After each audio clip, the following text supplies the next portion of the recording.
Hello everyone, নিশ্চয়ই তোমরা সবাই ভালো আছো।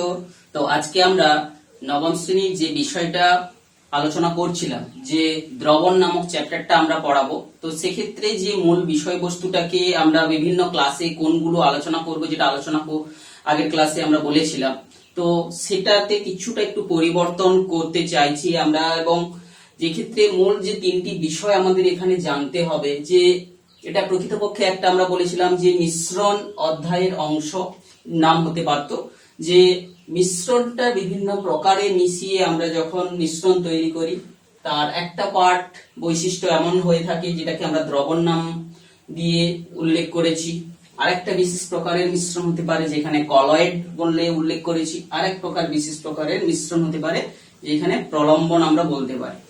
তো এক্ষেত্রে আমরা ক্লাসগুলো বলেছিলাম যে প্রথম ক্লাসে আমরা এই প্রাথমিক যে তিনটা প্রকারের মিশ্রণের যে ভাগ রয়েছে তার সম্পর্কে একটু জেনে নেওয়ার পরেই দ্রবণটাকে আমরা আলোচনাটা করব।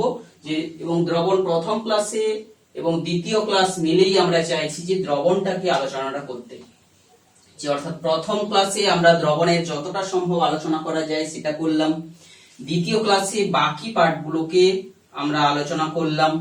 তো এক্ষেত্রে আমরা দেখতে পাচ্ছি দ্রবণ চ্যাপ্টারটাকে কিন্তু আমরা ছোট ছোট ভিডিও করতে গেলে আমরা একসঙ্গে পুরোটা কভার করতে পারবো না। তো প্রথম ক্লাসে আমরা বিশেষ করে দ্রবণের যে শ্রেণীবিভাগ পর্যন্ত একটা পাঠের আলোচনাটা করব। দ্বিতীয় প্রকার ক্লাসে আমরা যে দ্রবণের যে গুণগত মানের উপর যে শ্রেণীবিভাগটা আমরা করতে চাইবো, সেক্ষেত্রে আমরা দ্রবণের গুণগত মানের উপর ভিত্তি করে সম্পৃক্ত দ্রবণ কি, অসম্পৃক্ত এবং অতিপৃক্ত দ্রবণটাকে আমরা আলোচনা করব, সঙ্গে সঙ্গে তাদের ইন্টারচেঞ্জ কিংবা কোনটাকে জানার উপায়, সঙ্গে সঙ্গে আমরা দ্রাব্যতা বিষয়টাকে আলোচনা করব দ্বিতীয় ক্লাসে। এবং দ্রবণ সম্পর্কিত তৃতীয় ক্লাস আমরা একটা নেব, যে ক্ষেত্রে আমরা দ্রবণ থেকে কি করে বিভিন্ন দ্রাবকে আমরা পৃথক করতে পারি সেই কেলাসন পদ্ধতিটা আমরা জানবো। এই সঙ্গে সঙ্গে আমরা বাষ্পায়ন যে পদ্ধতিও রয়েছে সেটাও আমরা আলোচনা করব। আর সেক্ষেত্রে আরো কিছু বিষয়গুলো যেমন বীজ কেলাস সম্পর্কে জানবো, কেলাসের বিভিন্ন প্রকারের ভাগগুলো পড়ব। তো সেক্ষেত্রে আমরা এইভাবে চাইছি যে দ্রবণ সম্পর্কিত যে সমস্ত বিষয়টাকে আমরা পরপর কিন্তু আলোচনাটা করব। তো এক্ষেত্রে আমরা জানবো যে দ্বিতীয় নম্বর ক্লাসের মধ্যে যেটা আমরা পড়বো, সেক্ষেত্রে দ্রাব্যতাটা একটা কিন্তু গুরুত্বপূর্ণ। এটা কিন্তু পরীক্ষায় তোমাদের প্রায় প্রশ্ন আসে, এক্ষেত্রে এখান থেকে কিছু গাণিতিক প্রশ্ন আমাদেরকে এই ক্ষেত্রে আমরা করব। তো দ্বিতীয় ক্লাসটাতে আমরা এইভাবে গুণগত মান আলোচনার সঙ্গে সঙ্গে দ্রাব্যতা বিষয়টা আলোচনাটা করব। আর তৃতীয় ক্লাসে এটা। তো এইভাবে দ্রবণ সম্পর্কিত সমস্ত যে ধারণাটা আমরা কমপ্লিট করার পর দ্বিতীয় এক প্রকারের যে মিশ্রণ সম্পর্কে আমরা জানবো, তো সেটাকে আমরা 4 নম্বর ক্লাসে কিন্তু আলোচনা করব। যে কলয়েডটাকেও আমরা একই সঙ্গে একই দিনে পুরোটাকে না বলে আমরা ছোট ছোট যেহেতু ভিডিও করতে চাইছি তোমাদের কথা ভেবে, তো সেক্ষেত্রে যাতে করে আরেকটু ডিটেলসে আলোচনাটা করতে পারি।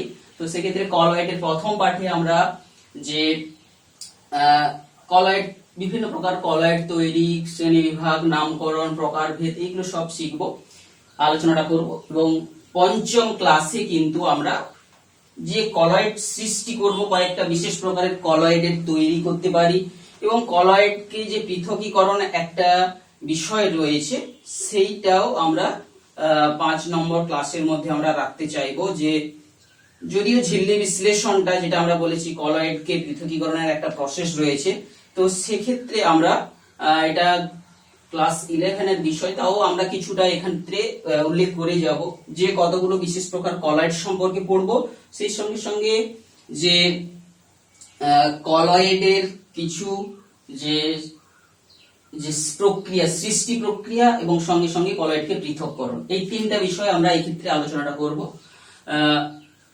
তো কলয়েডের সম্পর্কে, তাহলে কলয়েড সম্পর্কে আর একটু বিশেষ, যেখানে কলয়েড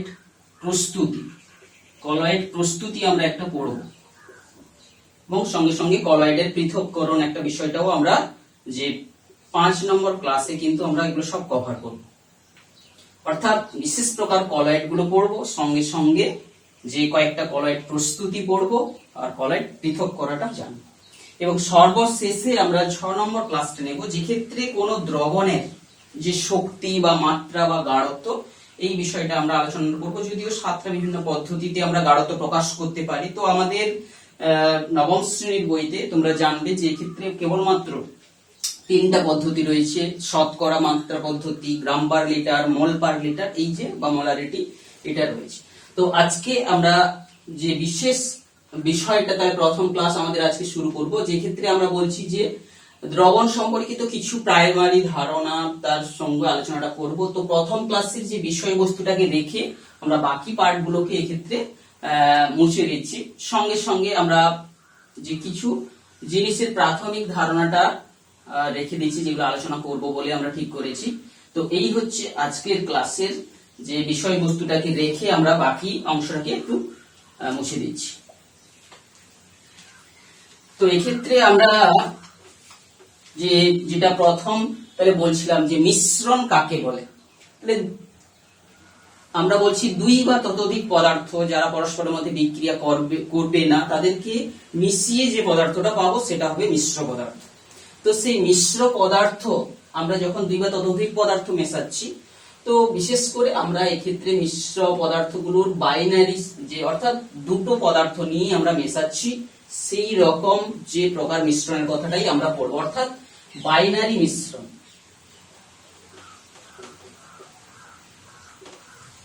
যদিও জানি 2 বা ততোধিক পদার্থ বারবার বলছি, তবুও আমরা এক্ষেত্রে যে আলোচনাটা আমরা নবম শ্রেণীতে করতে যাচ্ছি, এক্ষেত্রে দুটো বিষয়কে মেশানো হচ্ছে। তো যে দুটো বিষয় পদার্থকে মেশানো হচ্ছে, সেই মিশ্রিত পদার্থগুলো যখন একে অপরের মধ্যে মিশে যাচ্ছে, মিশে যাওয়ার সময় একটা উপাদানের কণার যে ব্যাসগুলো কি ধরনের আকার আকৃতি ধারণ করছে, সেইগুলোর উপর বেস করে প্রথমত আমরা 3 প্রকার যে ভাগটা সাধারণত বলে থাকি। একটা হচ্ছে দ্রবণ, যে ক্ষেত্রে কণাগুলোর ব্যাসটা, যে কোনো পদার্থের মধ্যে আরেকটা পদার্থ যে মিশছে, সেক্ষেত্রে মিশে যাওয়া কণাটার ব্যাস যদি 1 ন্যানোমিটারের থেকে ছোট হয়, 1 ন্যানোমিটারের থেকে ছোট, যে কোনো একটা পদার্থ যেটা আরেকটা পদার্থের মধ্যে রেখেছি, আরেকটা পদার্থ এসে মিশে যাচ্ছে, এই কণাটা যেটা মিশছে তার কণাটার ব্যাস যদি, এই কণাটার ব্যাস লেস দেন 1 মিলিমিটার থেকে, এই ব্যাসটা কি হবে, যদি লেস দেন 1 মিলি ন্যানোমিটার, অর্থাৎ 10 টু দি পাওয়ার -9 যে মিটার, অর্থাৎ কি আমরা বলতে পারি 10 টু দি -7 সেন্টিমিটারের থেকেও যদি ছোট হয় ব্যাসটা, কণাটার ব্যাস, তো সেই ধরনের ক্ষেত্রে যেটা মিশে যাচ্ছে, মিশ্রিত কণাটার ব্যাস যদি এরকম হয়ে থাকে, সেই প্রকারের যে মিশ্রণটাকে আমরা দ্রবণ নাম দিয়ে আলোচনাটা করব।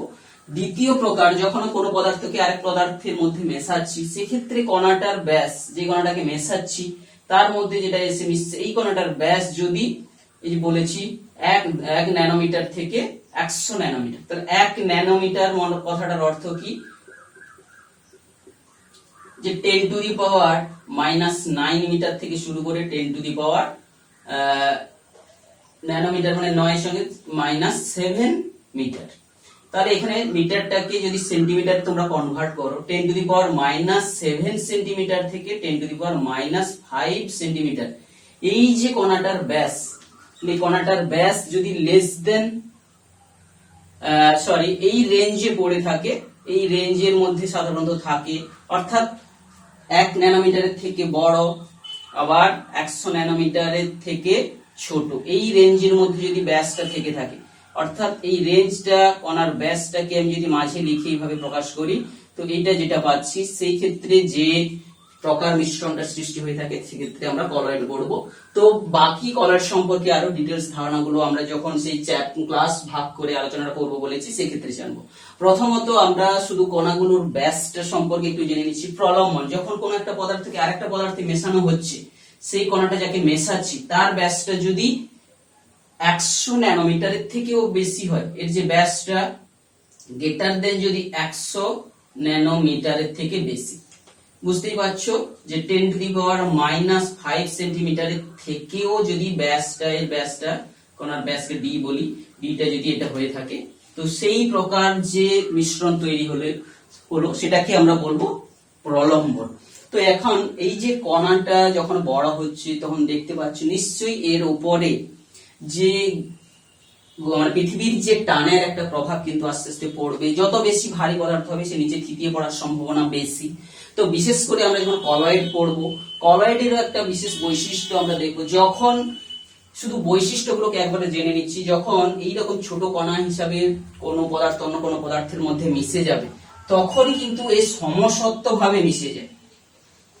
অর্থাৎ কি, সমস্ত অংশের মধ্যে সমানভাবে ওই যে মিশ্রিত কণাগুলো সব ঢুকে যাবে। এই পদার্থটা মেশাচ্ছে, তার সমস্ত কণাগুলো ভিন্ন ভিন্ন স্থানে সমসত্ব মিশ্রণ তৈরি করবে। অর্থাৎ সমস্ত অংশের যে গঠনগত যে ধর্মটা একই হবে, তার উপাদানগত ধর্ম একই হবে। সমস্ত যে কোনো একটা অংশের যে গঠনগত উপাদানগত ধর্ম একই রকম হবে, সেটাকে বলা হচ্ছে সমসত্ব মিশ্রণ। কিন্তু যখন আমি এমন ভাবে মিশাচ্ছি যে ক্ষেত্রে কণাগুলোর আকার বড় হচ্ছে, এক্ষেত্রে কিন্তু সমসত্ব ভাবে মিশছে না, কোথাও বেশি কম এইভাবে তারা থাকছে। এবং এক্ষেত্রে এই কণাগুলোকে তো আমরা যখন এত ছোট হচ্ছে, এটাকে যেমন আমরা মাইক্রোস্কোপের সাহায্যে, শক্তিশালী যে ইলেকট্রন মাইক্রোস্কোপের সাহায্যেও দেখতে পাবো না, কিন্তু এক্ষেত্রে কিন্তু আমরা শক্তিশালী অণুবীক্ষণ যন্ত্রের সাহায্যে এই যে কণাটাকে আমরা কিন্তু দেখতে পাবো। আর এক্ষেত্রে এই কণাটা কোথায় কোথায় ঢুকে যাচ্ছে, যে পদার্থের মধ্যে নিয়েছি এই পদার্থের যে অণুর ফাঁকে ফাঁকে কিন্তু এরা ঢুকে যায়, গিয়ে এই প্রকার সমসত্ব মিশ্রণ তৈরি করে। কিন্তু এক্ষেত্রে কি হয়, এই যে কণাগুলো অন্য কোন কণা যে পদার্থে মেশাচ্ছে তার থেকে এটা বড় হওয়ার জন্য, সেক্ষেত্রে তার ফাঁকে না থেকে তাকে কি করেছে, সরিয়ে দিয়ে সেই জায়গা দখল করে। তো এটাকে তখন আমরা কিন্তু অসমসত্ব ভাবে এরা মিশে থাকি, অসমসত্ব। এবং এই অসমসত্ব ভাবে যে মিশে থাকছে, এক্ষেত্রে কি কণাটা আমরা দেখে থাকি, যেহেতু এদের থেকে একটু বড় হয়, এর উপরে কিন্তু কণাগুলো বিভিন্ন দিক থেকে ধাক্কার ফলে এই বড় কণাটা কিন্তু এদিক ওদিক ইতস্তত ঘুরে বেড়ায়। এখানে কিন্তু ব্রাউনীয় যে গতি কিন্তু আমরা পর্যবেক্ষণ করে থাকি। আর হচ্ছে কি, এই কণাটা একটা অসমসত্ব মিশ্রণ তো তৈরি করছে, সামান্য আধানগ্রস্ত হয়ে থাকে। এই যে কলয়েডের যে কণাগুলোর কথা বলছি, এটা কিন্তু একটু আধানগ্রস্ত হবে। কিন্তু এক্ষেত্রে প্রলম্বনের ক্ষেত্রে এইরকম কোন ব্রাউনীয় গতি আমরা দেখতে পাবো না, কিন্তু এর থিতিয়ে পড়তে দেখবো। এটা কিন্তু একটা অসমসত্ব মিশ্রণ তৈরি করে থাকে। আর হচ্ছে ব্রাউনীয় গতিও আমরা এক্ষেত্রে দেখি না। এই সমস্ত হচ্ছে মূল যে কয়েকটা পার্থক্য। তো এরপরে যখন আমরা সমস্ত বিষয়গুলো পরপর ক্লাসে আলোচনা হয়ে যাবে, তারপরে আমরা এদের পার্থক্য করতে সুবিধা হবে। তো আজকের ক্লাসের যে মূল বিষয়টা আমরা কনসেন্ট্রেট করছি যে দ্রবণের উপর। তো সেই দ্রবণ সম্পর্কে এবারে আমরা আলোচনাতে চলে আসি। দ্রবণ কাকে বলে? আমরা যে প্রাথমিক কিছু ধারণা নিয়েছি সেইটাকে একটু এক্সটেন্ড করে এক্ষেত্রে আলোচনাটা করব, সেই হচ্ছে দ্রবণ। তো যখন দুই বা ততোধিক পদার্থ মেশাচ্ছি, একে অপরের মধ্যে সমসত্ব ভাবে মিশে যাচ্ছে, কোনো কিন্তু রাসায়নিক বিক্রিয়া না করে যখন তারা সমসত্ব ভাবে মিশে যায়, সেটাকে তখন আমরা বলে থাকি দ্রবণ। তো দুই বা ততোধিক, তো এক্ষেত্রে আমরা বেসিক্যালি বলছি বাইনারি দ্রবণের কথাটাই আলোচনা করব। অর্থাৎ মাত্র দুটো পদার্থ, একটা পদার্থ আর একটা পদার্থ, দুটো পদার্থ নিজেদের মধ্যে ধরো সমানভাবে মিশে যাচ্ছে। যেমন ছোট্ট একটা উদাহরণ যদি দিই, আমরা যে লবণ জল তৈরি করলাম, তাহলে সেক্ষেত্রে জল আর লবণ, তাহলে সেক্ষেত্রে একটা পদার্থ জল আর একটা পদার্থ লবণ। তো এক্ষেত্রে যখন বাইনারি দ্রবণের কথা বলছি এবং জল আর লবণের কথা ধরো বলছি, তো এক্ষেত্রে দেখতে পাবো যে একটার পরিমাণ বেশি থাকে, একটাকে আমরা বলে থাকি দ্রাব আর একটাকে বলে থাকি দ্রাবক। তাহলে দ্রাবক কাকে বলে না, দ্রবণ সৃষ্টি হওয়ার সময় যে উপাদানটা একটু কম পরিমাণে থাকে, যে পদার্থটা অন্য পদার্থের মধ্যে গুলে যায়, সেটাকেই বলা হচ্ছে দ্রাবক। তাহলে দ্রবণের মধ্যে যে পদার্থের পরিমাণটা কম থাকে এবং যেই পদার্থের কণাগুলো অন্য পদার্থের মধ্যে মিশে যায়, সেটাকে বলা হচ্ছে দ্রাবক। আর দ্রাবক কাকে বলে না, দ্রবণের মধ্যে যার পরিমাণটা একটু বেশি থাকে। তাহলে দ্রাবক কাকে বলে, বিষয়টা জানো, যার পরিমাণটা বেশি থাকবে। দ্বিতীয়ত হচ্ছে কি, যার ভৌত অবস্থাটা দ্রবণের ভৌত অবস্থার মতোই হয়ে থাকবে, সেটাকেই আমরা দ্রাবক বলে বলবো। তাহলে দ্রাবক হতে গেলে তার শর্ত কি, তার পরিমাণ কম থাকবে। কম পরিমাণে সে উপস্থিত থাকবে, কিন্তু দ্রাবক হবে কিন্তু বেশি পরিমাণে, এবং তার ভৌত অবস্থাটাও কিন্তু দ্রবণের ভৌত অবস্থার সঙ্গে মিল হবে। তো এইরকম বিভিন্ন যখন তোমাদেরকে দ্রবণের কথা বলবে, বিভিন্ন উপাদানের পরিমাণ দিয়ে কিংবা তাদের ভৌত অবস্থা দিয়ে, তখন নিঃসন্দেহে তোমরা কোনটা দ্রাব আর কোনটা দ্রাবক নিশ্চয়ই চিনে ফেলতে পারবে। তো এখন প্রশ্ন আসছে, এই যে দ্রাবটা দ্রাবকের মধ্যে গুলে যায়, বিষয়টা কি, কিভাবে গুলে যায়, অর্থাৎ কিভাবে দ্রাবকের মধ্যে গুলে যায়। তো এক্ষেত্রে আমরা তো বলেছিলাম যে দ্রাবের কণাগুলো দ্রবণের তৈরি করার সময় দ্রাবকের মধ্যে কি হচ্ছে, তার অণুর ফাঁকে ফাঁকে কিন্তু সেটা ঢুকে যেতে পারে, কিংবা সেটা তাহলে দুভাবে সেই ফাঁকে ঢুকতে পারে। একটা হচ্ছে অণু, ছোট্ট অণু আণবিক আকারে সেই ফাঁকে ফাঁকে ঢুকে যেতে পারে, কিংবা আয়ন আকারে। যদি কোনো আয়নীয় যৌগ হয়ে থাকে, সেই আয়নীয় যৌগের ক্যাটায়ন এবং অ্যানায়ন পার্ট গুলো ঠিক ভেতরে ভেতরে ফাঁকে ফাঁকে যে সৃষ্টি করে যাবে, তো ঢুকে যাবে, আয়ন সৃষ্টি হয়ে যাবে। আয়ন সৃষ্টির মধ্য দিয়ে তারা দ্রবণের মধ্যে ঘুরবে। এখন প্রশ্ন হচ্ছে যে দ্রাব এবং দ্রাবকের প্রকৃতির উপর ভিত্তি করে কিন্তু নির্ভর করবে তাদের মধ্যে গুলে যাওয়ার বিষয়টা। অর্থাৎ ধরো দ্রবণ যখন তৈরি হচ্ছে, দ্রাবক আমরা যদি বলছি দ্রাবক আর একটা বলছি দ্রাবক, তাহলে দ্রাবকটা যে বেশি পরিমাণে নিয়েছি সেটা হতে পারে পোলার দ্রাবক। পোলার দ্রাবক কাকে বলে না, যে পদার্থের অণুগুলো একটা মেরুবর্তিতা দিক রয়েছে, অর্থাৎ একটা সেই পরমাণুর পদার্থের যে অণুটার মধ্যে যে পরমাণুগুলো রয়েছে, সেই পরমাণুগুলোর মধ্যে কোনো একটা হচ্ছে কোনো হচ্ছে তড়িৎ ঋণাত্মকতা বেশি রয়েছে তাদের। যেমন ধরো জলের কথাটা বলছি, তাহলে এখানে অক্সিজেনের যে আণবিক গুরুত্ব, যে পারমাণবিক ক্রমাঙ্ক জানি 8, তার ইলেকট্রন বিন্যাস করলে 2 আর 6 ইলেকট্রন বিন্যাস, আর হাইড্রোজেনের যে পারমাণবিক ক্রমাঙ্ক, তাহলে এই যে বহিস্তম কক্ষপথে দেখতে পাচ্ছ তার 6টা ইলেকট্রন আছে, ওর কিন্তু নিষ্ক্রিয় মৌলের কাঠামো লাভের জন্য বাইরের কক্ষে 2টো ইলেকট্রন দরকার হচ্ছে অক্সিজেন। সে কি করবে না, হাইড্রোজেনের কাছ থেকে অক্সিজেন গুলোকে টেনে নিজের দিকে রাখবে। তো সেক্ষেত্রে জলের একটা অণুর যদি চিত্র আমরা দেখে থাকি, যে হাইড্রোজেনের দিক থেকে ইলেকট্রন গুলোকে টেনে নিয়ে যে অক্সিজেনটা একটু ঋণাত্মক হয়ে থাকে, আর অপরদিকে হাইড্রোজেনের দিকটা একটু ধনাত্মক হয়ে থাকে। তো এই যে সমতুল্য বিষয়টাকে একটা সাইড পজিটিভ আর একটা সাইড নেগেটিভ দিয়ে আমরা জলের একটা অণুকে প্রকাশ করে থাকি। তাহলে এই সমস্ত পদার্থ, যে সমস্ত পদার্থের মধ্যে যে পরমাণুগুলো কোনোটার তড়িৎ ঋণাত্মকতা বেশি, অর্থাৎ তার চাহিদার উপর ভিত্তি করে সে কিন্তু পোলার হয়ে যায়।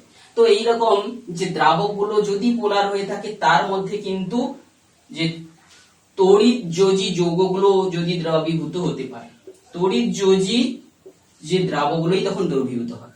তো এখন আর যদি নন পোলার হয়ে থাকে, তো এরকম পোলার দ্রাবকের একটা উদাহরণ আমরা বলছি, ধরো H2। এছাড়া আরো যে বিভিন্ন প্রকার পোলার যে দ্রাবকের যে উদাহরণ হতে পারে কি কি থাকবো, হাইড্রোজেন ক্লোরাইড HCl হতে পারে, এক্ষেত্রে হাইড্রোজেন ফ্লোরাইডও হতে পারে। আর কি হতে পারে, যে বিভিন্ন যে জৈব অ্যাসিড গুলো ধরতে পারো, যে অ্যাসিটিক অ্যাসিড CH3COOH, তো প্রোপায়নোয়িক অ্যাসিড বা C2H5COOH, এই সমস্ত যে দ্রাবকগুলো, এইগুলো কিন্তু হয়ে যাবে পোলার দ্রাবক। সরি, এক্ষেত্রে অ্যাসিড নয়, অ্যালকোহল হবে, CH3COOH অ্যাসিটিক অ্যাসিডও হতে পারে, কিংবা ethyl alcohol C2H5OH ethyl alcohol, এই সমস্ত জাতি। এছাড়া যে সমস্ত ধরো মনে করো অ্যামোনিয়াম NH4OH, এটাও একটা হচ্ছে পোলার দ্রাবক। তাহলে যে সমস্ত যে অণুগুলো, পদার্থের অণুগুলোর মধ্যে তড়িৎ ঋণাত্মকতার বিষয়টার পার্থক্য রয়েছে, ঋণাত্মক মৌল রয়েছে, সেই সমস্ত যৌগগুলো কিন্তু হবে যে পোলার দ্রাবক। এই পোলার দ্রাবকগুলো ছাড়াও তাহলে পোলার দ্রাবকে কে কে তড়িৎযোজী বা আয়নীয় যৌগগুলো দ্রবীভূত হবে। আর যদি দ্রাবকটা বিভিন্ন প্রকার দ্রাবক, যদি পোলার দ্রাবকের বিষয়টা আমরা জানলাম, কতগুলো পোলার দ্রাবকের কথা জানলাম, সেই সঙ্গে সঙ্গে নন পোলার দ্রাবক যদি হয়, নন পোলার দ্রাবক, নন পোলার দ্রাবক কি, যে সমস্ত পদার্থটা দ্রাবক হিসাবে কাজ করে এবং তার যদি অণুগুলোকে আমরা দেখি তাদের কোনো কিন্তু মেরুবর্তিতা নেই। যেমন ধরো জৈব যৌগের কথাই তোমরা সাধারণত ধরো, যে সমস্ত জৈব যৌগ, পেট্রোল, কেরোসিন, তারপিন, এইগুলো হচ্ছে বিশেষ করে জৈব যৌগ। জৈব যৌগের মধ্যে যেগুলো বললাম পেট্রোল, কেরোসিন, ডিজেল, এছাড়া তোমরা যদি বলে থাকো বেনজিন C6H6, কিংবা হচ্ছে ক্লোরোফর্ম CHCl3, ক্লোরোফর্ম, বেনজিন, এছাড়া হচ্ছে ন্যাপথিল, যে ফিনাইল, এই সমস্ত গুলো হবে কিন্তু যে জৈব দ্রাবক। এছাড়াও কি আছে, কিন্তু এটা তাহলে দ্রাবকগুলো চেনার উপায়ের যে আমরা ভাগগুলো বলছি, পোলার দ্রাবককে, নন পোলার দ্রাবককে, তাহলে এইগুলো চেনার 1 নম্বর উপায়গুলো হচ্ছে লজিক্যালি যদি আমরা দেখি তার ভেতরে কোনো তড়িৎ ঋণাত্মক মৌল থাকছে কিনা। যদি কার্বন ঘটিত যৌগ হয়ে থাকে, জৈব যৌগ হয়ে থাকে, সেইগুলো হবে নন পোলার।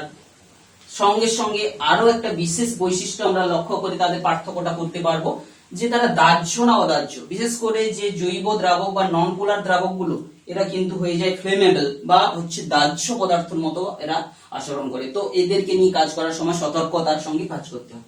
তো এই হচ্ছে বিভিন্ন প্রকার দ্রাবকগুলোর আমরা ভাগ বললাম। সেই সঙ্গে সঙ্গে দ্রাবকগুলোর যদি আরেকটু ডিটেলসে আমরা যাই, যে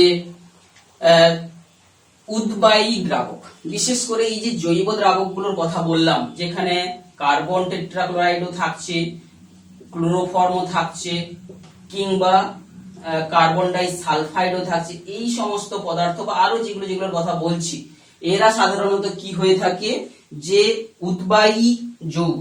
এরা হচ্ছে কি ভোলাটাইল অর্গানিক কম্পাউন্ড। এরা কি হয়ে থাকে, ভোলাটাইল অর্থাৎ উদ্বায়ী, ভোলাটাইল হয়ে যায় অর্গানিক কম্পাউন্ড, অর্থাৎ যাকে আমরা বলি VOC। এই যে ভোলাটাইল, এই সমস্ত দ্রাবকগুলো উদ্বায়ী হওয়ার জন্য এর কিছু আমাদের এগুলো আবার উদ্বায়ী হচ্ছে, তো এদের কিন্তু নিয়ে কার্য করার সময় আমাদেরকে সতর্ক থাকতে হবে। এই সমস্ত ভোলাটাইল যৌগগুলো দ্রাবক হিসাবে তো কাজ করে, সঙ্গে সঙ্গে আমাদের গ্রহণ করার মধ্য দিয়ে যখন শরীরে যাবে, সেটা কি সৃষ্টি করবে, এটা কিন্তু অনেক সময় আমাদের যে শ্বাস প্রশ্বাসের ক্রিয়ার সঙ্গে সঙ্গে আমাদের বিভিন্ন, এটা ক্যান্সার সৃষ্টিকারী অর্থাৎ কার্সিনোজেন প্রকৃতির এরা হয়ে থাকে, অর্থাৎ ক্যান্সারও সৃষ্টি করতে পারে।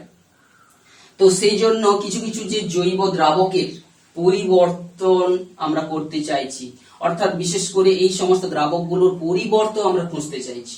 তো এই সঙ্গে সঙ্গে আরেকটা বিশেষ দ্রাবকের কথা আমরা এখানে জানবো, যে সার্বজনীন দ্রাবক। তো জলকে আমরা জানি সার্বজনীন দ্রাবক বলে। তো দ্রাবক, সার্বজনীন কথাটার অর্থ কি, সবাই যেন, সমস্ত প্রকার কঠিন হোক, তরল হোক, গ্যাসীয় পদার্থ হোক, সবাই যেন এই জলের মধ্যে গলে যায়। তো জলকে সার্বজনীন দ্রাবক বলার মধ্যে, এর মধ্যে সমস্ত কঠিন যদি ধরি, লবণগুলো, ক্ষারগুলো যদি কঠিন পদার্থ হয়ে থাকে সব গলে যায়। এছাড়া অ্যাসিড, ক্ষার, লবণ, বিশেষ প্রচুর পদার্থের মধ্যে দ্রবীভূত হয়ে যায়। এবং এটা একটা কিন্তু সেফ, নিরাপদ এর দ্রাবক। এ কিন্তু এর থেকে আমাদের দূষিত হওয়া বা ভয় পাওয়ার কিছু নেই। তো এই যে বিভিন্ন কারণের জন্য, সঙ্গে সঙ্গে জলের তো অলরেডি আমরা বলেছিলাম এটা একটা পোলার দ্রাবক, তাহলে জলকে সার্বজনীন দ্রাবকও বলা হয়, জল পোলার দ্রাবকও বটে। তো এই যে দ্রাবক সম্পর্কে শ্রেণীবিভাগগুলো করতে গিয়ে আমরা সবচেয়ে বেশি নন পোলার দ্রাবক আর যেগুলো জৈব দ্রাবকের ব্যবহারটাকে নিয়ে আমরা, বা যেগুলো ভোলাটাইল অর্গানিক কম্পাউন্ডের কথা বলছি, এটা আমাদেরকে বিশেষ করে সন্ত্রস্ত করেছে। তো এগুলোর পরিবর্তন হিসাবে কিন্তু আমরা একটা নতুন প্রকারের দ্রাবকের খোঁজে চালাচ্ছি, যাকে বলা হচ্ছে সুপার ক্রিটিক্যাল ফ্লুইড। আমরা সেই রকম যে সুপার ক্রিটিক্যাল ফ্লুইড তৈরির কথা ভাবছি, যে কিছু কিছু এমন অবস্থা হতে পারে যে ক্ষেত্রে সেই অবস্থাটা কিন্তু অতটা যে দূষণ ঘটাবে না, সেটা উদ্বায়ু হবে না। তো যেমন কি সুপার ক্রিটিক্যাল ফ্লুইড হিসেবে আমরা সাধারণত কার্বন ডাই অক্সাইডকে বর্তমানে একটা বিশেষ চাপ দিয়ে এবং বিশেষ তাপমাত্রার নিচে রেখে, এক্ষেত্রে আমরা কার্বন ডাই অক্সাইডের গ্যাসীয় অবস্থা আর যে তার তরল, এই দুটো অবস্থার মিশ্রণ হিসাবে আমরা তাকে তৈরি করছি সম্ভবত, যে একটা ক্রিটিক্যাল যে পয়েন্টের ওপরে আমরা যদি গ্যাসটাকে নিয়ে যাই, অর্থাৎ খুব বেশি চাপে রেখে এবং তাপমাত্রা কমে রেখে, অর্থাৎ চাপটাকে বেশি করে তাপমাত্রাটাকে কম, অর্থাৎ দুটো ক্রিটিক্যাল কন্ডিশনের রাখলে, ক্রিটিক্যাল প্রেসার আর ক্রিটিক্যাল টেম্পারেচারের নিচে রাখা, ক্রিটিক্যাল প্রেসারের উপরে রাখা, রেখে কিন্তু কার্বন ডাই অক্সাইড নামক তরল যে গ্যাসটাকে আমরা কিছু দুটো যে পদার্থের অবস্থার সমন্বয় সৃষ্টি করলে সেটা একটা কিন্তু দ্রাবক হিসাবে কাজ করতে পারে। তো বর্তমানে হচ্ছে এই যে সুপার ক্রিটিক্যাল ফ্লুইড হিসাবে ব্যবহার বাড়ানোর জন্য আরো বিভিন্ন বিজ্ঞানীরা চিন্তা করছেন, যে ক্ষেত্রে আমরা কেমিস্ট্রিটা যখনই আরো সেফার কেমিস্ট্রির দিকে যাবে, অর্থাৎ গ্রিন কেমিস্ট্রির দিকে যাবে, অর্থাৎ পরিবেশ বান্ধব কেমিস্ট্রি, অর্থাৎ যে ক্ষেত্রে দূষণ হওয়ার সম্ভাবনাটা খুব কমে যাবে। এবং আমরা জানি যখন কোনো রাসায়নিক বিক্রিয়া ঘটে থাকে তখন সেখানে যদি বিক্রিয়ক পদার্থ, বিক্রিয়াজাত পদার্থগুলোর পরিমাণ অতিরিক্ত নিয়ে থাকি, সেগুলা নষ্ট তো হচ্ছে, সঙ্গে সঙ্গে অন্য পদার্থ সৃষ্টি করার সুযোগ পেয়ে যায়। তো আমরা জানবো যে গ্রিন কেমিস্ট্রি নামক কেমিস্ট্রির যে শাখার ধীরে ধীরে ডেভেলপমেন্টের দিকে যাচ্ছে, সেক্ষেত্রে দ্রাবকের একটা ক্রাইটেরিয়া সেখানে রাখা হয়েছে যে কি ধরনের দ্রাবকগুলো আমরা সাধারণত নিয়ে থাকবো, যে সুপার ক্রিটিক্যাল ফ্লুইড সৃষ্টির দিকে আমরা যাচ্ছি। তো সেটা কিন্তু প্রকৃতপক্ষে গ্রিন কেমিস্ট্রির একটা পার্টের মধ্যে আমরা এখানে বলছি। তো সে যাই হোক, এক্ষেত্রে আমরা ডিটেলসে যাচ্ছি না, এখানে দ্রাবক বিষয় সম্পর্কে আমরা ধীরে ধীরে অনেকগুলো তথ্য এখানে আমরা সংগ্রহ করলাম, যে এইবারে দ্রাবক এবং দ্রাব এরা মিশে গেছে, এরা পরস্পর মিশে তৈরি করেছে কি, যে দ্রবণ। তাহলে দ্রবণ সমান আমরা জানলাম কি, দ্রাবক প্লাস দ্রাবক। তো এই দ্রবণের ভিন্ন ভিন্ন যে শ্রেণীবিভাগ কথা তার যে সম্পর্কে আমরা জানলাম, আর দ্রাবের কথা তো আমরা জানলাম। তো এক্ষেত্রে এরা মিশে যখন দ্রবণ তৈরি করে, এর কিছু যে দ্রবণের বৈশিষ্ট্যগুলো আমাদের জানা দরকার আছে, কি কি সেই বৈশিষ্ট্য হবে, সেই যে মিশ্রণটা যেটা একটা। তাহলে 1 নম্বর তো আমরা বলেছি যে এই বৈশিষ্ট্যের মধ্যে এটা কি হবে, এটা একটা সমসত্ব মিশ্রণ এটা তৈরি করবে। দ্বিতীয় নম্বর হচ্ছে এই কণাগুলোকে আমরা দেখতে পাবো না, যে পদার্থ দ্রাবক হোক আর দ্রাবক হোক কোনোটাকে দৃশ্যমান নয়, সেটাকে শক্তিশালী মাইক্রোস্কোপের সাহায্যে, আণুবীক্ষণিক যন্ত্রের সাহায্যে, ইলেকট্রন মাইক্রোস্কোপের সাহায্যে আমরা সহজে দেখতে পাবো না। তাছাড়া কি হবে, এরা হচ্ছে কি হবে, এখানে কিন্তু দ্রাবক বা দ্রাবের কণাগুলোর আমরা ব্রাউনীয় গতি দেখব না, ব্রাউনীয় যে গতি নেই। কারণ কি, এক্ষেত্রে দ্রাবকের মধ্যে থাকা দ্রাবের কণাগুলোর অণু তাদের প্রায় সমতুল্য হয়ে গেছে। তাই এক্ষেত্রে কোন কণার উপর চারিদিক থেকে যে বিভিন্ন তারা গতিশীলতার জন্য যে ধাক্কা খাচ্ছে, সব দিক থেকে প্রায় সমানভাবে ধাক্কা খাচ্ছে। তো এক্ষেত্রে তাদের উপর যে net force, F net force, এখানে কিন্তু 0 ধরেই আমরা বলতে পারি। তাহলে এইখানে যে দ্রবণের মধ্যে দ্রাবের কণাগুলোর কিন্তু কোন প্রকার আমরা যে ব্রাউনীয় গতি এখানে পর্যবেক্ষণ করব না। এছাড়া কি হচ্ছে, এই যে দ্রবণের কিন্তু আরো আমরা জানবো যে আলো ওর মধ্য দিয়ে সহজে পাস করে চলে যায়, কিন্তু কোন জায়গায় যে বিক্ষিপ্ত করতে পারে না দ্রবণের মধ্যে থাকা দ্রাবক কিংবা দ্রাবের কোনো কণাগুলি ওর মধ্য দিয়ে আলো ধরো চলে যাচ্ছে, তাকে কিন্তু বিক্ষিপ্ত করতে পারে না, ট্রান্সপারেন্ট ওয়েতে চলে যাচ্ছে। তো এক্ষেত্রে আমরা সেই আলোকে যেহেতু সহজে চলে যাচ্ছে, অর্থাৎ আলোর যে ওই যে বিক্ষিপ্ত ঘটনাটা ঘটছে না, সেই জন্য এখানে আমরা যেটাকে আমরা বলি টিন্ডাল ইফেক্ট, এইটা কিন্তু আমরা পর্যবেক্ষণ করি না, আমরা দেখতে পাই না। তাহলে টিন্ডাল ইফেক্ট এক্ষেত্রে আমরা দেখতে পাই না। তাহলে আর এখানে তো আমরা দ্রবণের বৈশিষ্ট্যের মধ্যে আমরা জানি দ্রাবকের কণাগুলোর যে ব্যাস এখানে 1 ন্যানোমিটার থেকেও ছোট হয়ে যায়, অর্থাৎ সেটা তো একটা বৈশিষ্ট্য রয়েছে।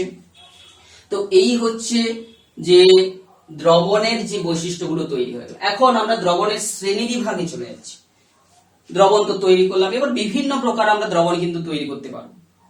সেই দ্রবণের শ্রেণী বিভাগটা কি, যে বিভিন্ন প্রকার যে শ্রেণী বিভাগের কথা বলছি। 1 নম্বর এখানে আমরা জানি যে বলছিলাম যে কাদেরকে মেশাচ্ছি, যে দ্রবণ বা দ্রাবক আর দ্রাবক হিসাবে যাদেরকে নিয়েছি, সেই দ্রাব এবং দ্রাবকের যে উপর ভিত্তি করে ধরো দ্রাবকটা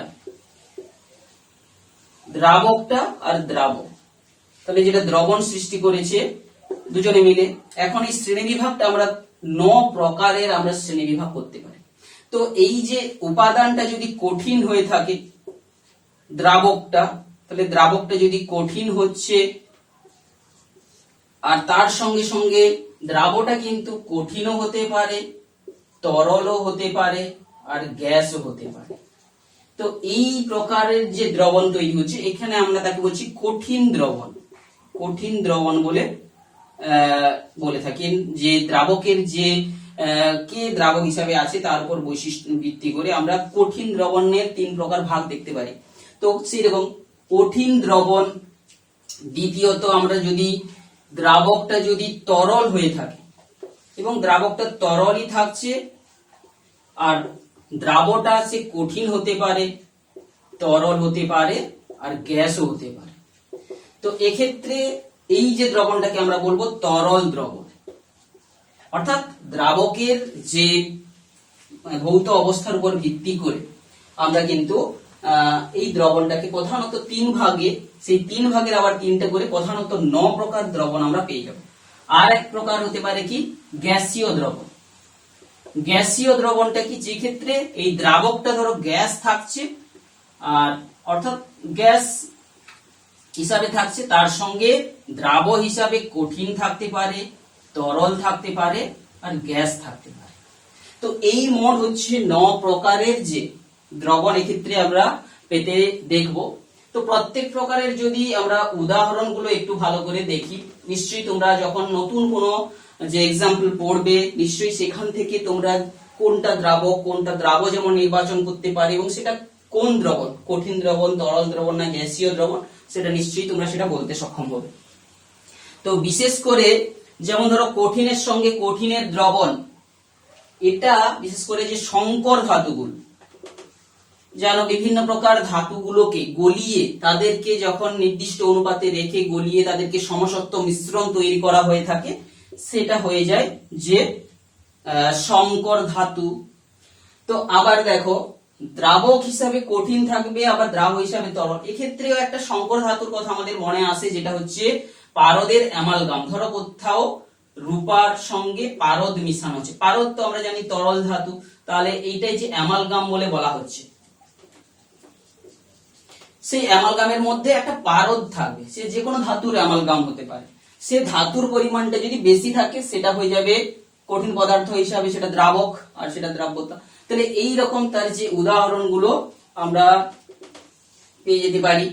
কঠিন হচ্ছে দ্রাবক, আবার গ্যাস হচ্ছে দ্রাবক। যেমন ধরো কিছু কিছু কঠিন পদার্থ রয়েছে, তারা কি করতে পারে না, সেক্ষেত্রে হাইড্রোজেন গ্যাস শোষণ করতে পারে। যেমন প্লাটিনাম, প্যালাডিয়াম, নিকেল, এই সমস্ত ধাতুগুলো কি করে, প্লাটিনাম, প্যালাডিয়াম, নিকেল, এরা হাইড্রোজেন গ্যাসকে শোষণ করে। তাহলে এটা দেখতে পাচ্ছ কঠিন পদার্থ, তার মধ্যে অধিশোষণ করে রাখে। আমরা জানি শোষণ আর অধিশোষণের মধ্যে তোমরা নিশ্চয়ই পার্থক্য জানো, যে উপরিক তলে তারা তাদেরকে শোষণ করে ধরে রেখে দিচ্ছে। কিংবা আমরা যে গ্যাস কার্বনের কথা জানি, সেও কিন্তু কার্বন ডাই অক্সাইড গ্যাসকে শোষণ করে রাখতে পারে। সেইটাও হচ্ছে এক প্রকারের আমরা ধরতে পারি যে কঠিন দ্রবণের উদাহরণ।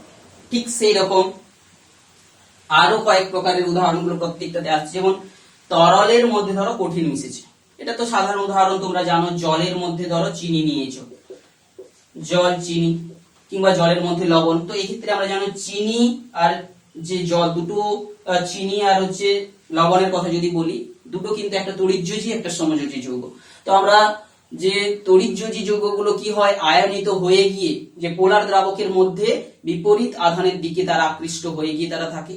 আর চিনির যে অণুগুলো, সেটা ক্ষুদ্র ক্ষুদ্র অণুর আকার ধারণ করে জলের অণুর ফাঁকে ফাঁকে তারা কিন্তু অবস্থান করে যায় দুজন, এবং হাইড্রোজেন বন্ধনী সেখানে গঠন হতে দেখা যায়। চিনির অণুগুলোর সঙ্গে জলের অণুর মধ্যে একটা হাইড্রোজেন বন্ড গঠিত হয়ে সেইখানটায় তারা দ্রবীভূত হয়। তাহলে এর ক্ষেত্রে অন্য পদ্ধতি, সে যাই হোক, যে দ্রবণ তৈরি করে থাকছে, এখানে একটা যেটা দ্রাবক হিসাবে থাকছে জল, চিনির, এই উদাহরণটা নিশ্চয়ই তোমরা পেয়ে যাবে। তরলের যে দ্রাবণ, দুটো পদার্থই তরল, ধরো জলের সঙ্গে অ্যালকোহল, জল প্লাস অ্যালকোহল, এই যে দুটো তরল পদার্থকে মিশিয়ে আমরা সচরাচর যে তরলের দ্রবণ তৈরি করতে পারি। তো এক্ষেত্রে আমরা যখন কলয়েড পড়বো জানবো তরল, দুটো তরল হলেও তারা মিশে যেতে পারে, কিন্তু আবার কিছুক্ষণ পর আলাদা হয়ে আসে। যেমন ধরো জল আর তেলকে মিশিয়ে দিলে, দুটোই তরল পদার্থ, সেটা কিন্তু দ্রবণ হয় না, সমসত্ব ভাবে মেশে না, তাই তার উল্লেখটা আমরা করছি না। তরলের মধ্যে গ্যাসও মিশে যেতে পারে। যেমন ধরো উচ্চ চাপে আমরা যদি জলের মধ্যে আমরা কার্বন ডাই অক্সাইডকে মিশিয়ে যে সোডা ওয়াটার তৈরি করছি, বা বিভিন্ন যে আমরা সফট ড্রিঙ্ক গুলো পান করে থাকি, থামস আপ, কোকো কোলা, এই সমস্ত গুলো, এক্ষেত্রে কিন্তু আমরা জানি এইগুলো জলের মধ্যে চাপটা দিয়ে, উচ্চ চাপ দিয়ে কিন্তু তার মধ্যে গুলিয়ে রাখা হচ্ছে। সেই জন্য আমরা জানি কি বোতলের সিপি খুললেই সঙ্গে সঙ্গে সেখান থেকে যে গ্যাসটা বের হতে দেখি, সেটাই হচ্ছে তরলের মধ্যে গ্যাসটা দ্রবীভূত হয়েছে। এবারে কিছু কিছু আসে দেখো গ্যাসের মধ্যে কঠিন পদার্থ। তো কিছু কিছু যে দ্রবণ, সেই প্রকারের দ্রবণ সাধারণত আমরা পেতে পারি না, কিন্তু সেগুলো আমরা কলয়েড হিসাবে পেয়ে থাকি গ্যাসের মধ্যে কঠিন। তো গ্যাসীয় পদার্থের মধ্যে কঠিন পদার্থ চূর্ণ রয়েছে, যেমন ধোঁয়ার কথাটা বলছি। তো এটা প্রকৃতপক্ষে কিন্তু কলয়েড। আমরা জানবো পরবর্তীতে গ্যাসের মধ্যে তরল, গ্যাসীয় পদার্থের মধ্যে তরল, যেমন অ্যারোসল, যে কুয়াশা, মেঘ, এইগুলো সাধারণত আমরা জানি এগুলো কলয়েড, দ্রবণ হতে পারে না।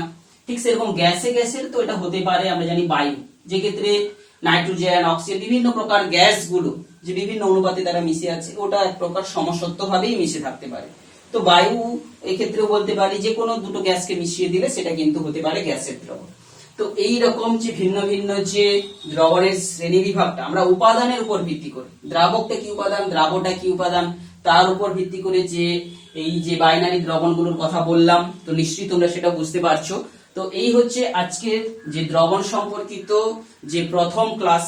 আমরা বলছিলাম যে দ্রবণের সমস্ত পড়াগুলোকে পরপর একই সঙ্গে আমরা শেষ করে ক্লাসগুলোকে নির্বাচন করেছি সেভাবেই, যাতে করে একটা আমাদের যে বোঝাতে সুবিধা হয়ে থাকে। পরে আমরা শুরু করব কলয়েড, সঙ্গে সঙ্গে আরো অন্যান্য বিষয়গুলো।